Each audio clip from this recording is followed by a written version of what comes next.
FRC કમિટીની ઓફિસમાં Gujarat ફર્સ્ટનું reality check. રાજકોટમાં આવેલી એફઆરસી કમિટીની ઓફિસ ખાલીખમ. રાજકોટ એફઆરસી ઓફિસ પાસે 11 જિલ્લાની જવાબદારી છે. ખાનગી શાળાઓમાં ફી નિર્ધારણ માટે એફઆરસીની રચના કરાઈ છે, ત્યારે એડમિશનની પ્રક્રિયા દરમિયાન વાલીઓ ક્યાં ફરિયાદ કરશે તેને લઈને સવાલો થઈ રહ્યા છે. કોઈ પણ જવાબદાર અધિકારી ઓફિસ ખાતે હાજર નથી. એફઆરસી કમિટીના અધ્યક્ષ ન હોવાથી બેઠક પણ નથી મળી. ભૂતપૂર્વ અધ્યક્ષ પીજે અગ્રવાલે 2 મહિના અગાઉ રાજીનામું આપ્યું છે. હાલ રાજકોટ સહિત સૌરાષ્ટ્રભરમાં શાળાના એડમિશનની પ્રક્રિયા શરૂ કરી દેવામાં આવી છે ને આ સમયે સૌથી વધુ મહત્વની કોઈ વસ્તુ હોય તો એ છે ફી નિર્ધારણ સમિતિની કામગીરી. જો કે અત્યારે અમે જે રાજકોટની જે ફી નિર્ધારણ સમિતિની જે ઓફિસ છે કે જ્યાંથી 11 જિલ્લાઓની કાર્યભાર છે તે અહીંયાથી સંભાળવામાં આવે છે ત્યાં પહોંચ્યા છીએ.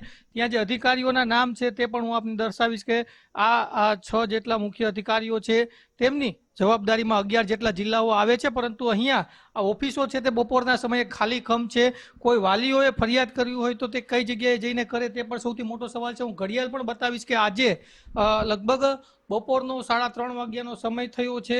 આજે 4 જૂન તારીખ છે અને આ બપોરના સમયે અત્યારે 3:30 વાગ્યાના સમયે પણ અહીંયા કોઈ અધિકારી છે તે હાજર નથી. અન્ય કચેરીઓ છે એ પણ હું આપને બતાવવાનો પ્રયત્ન કરીશ. જે મુખ્ય અધિકારી છે, જે મીટિંગ રૂમ છે, તમામ જગ્યાઓ ખાલી છે. અત્યારે આપ જોઈ શકો છો દ્રશ્યોની અંદર કે અહીંયા કોઈ અધિકારી છે તે હાજર ન હોય એવી પરિસ્થિતિ છે. સાહેબ, કોની જવાબદારી આવે અહીંયા? બાબરિયા સાહેબ. સાહેબ ક્યાં છે અત્યારે? ડીઓમાં.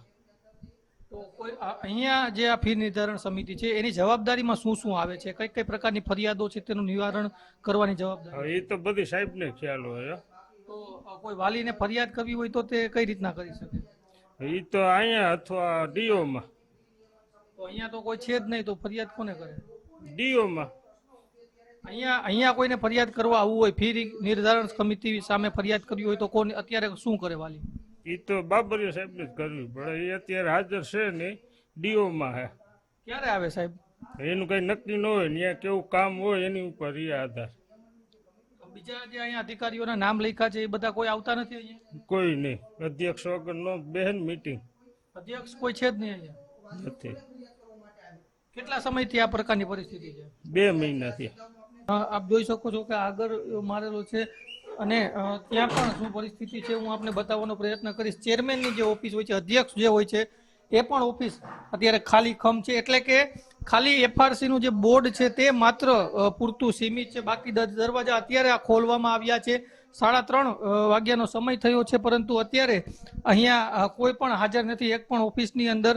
એટલે સવાલ અનેક ઊભા થઈ રહ્યા છે કે જે વાલીઓ છે તેમને કોઈ ફી સહિતની મુદ્દાઓને લઈને ફરિયાદ કરવી હોય તો તે ક્યાં જાય? આ એક સૌથી મોટો સવાલ છે તે ઊભો થઈ રહ્યો છે આ મામલાને લઈને. કેમેરા પર્સન કિશોર વાડોલિયા સાથે ગૌતમ બેડા, ગુજરાત ફર્સ્ટ.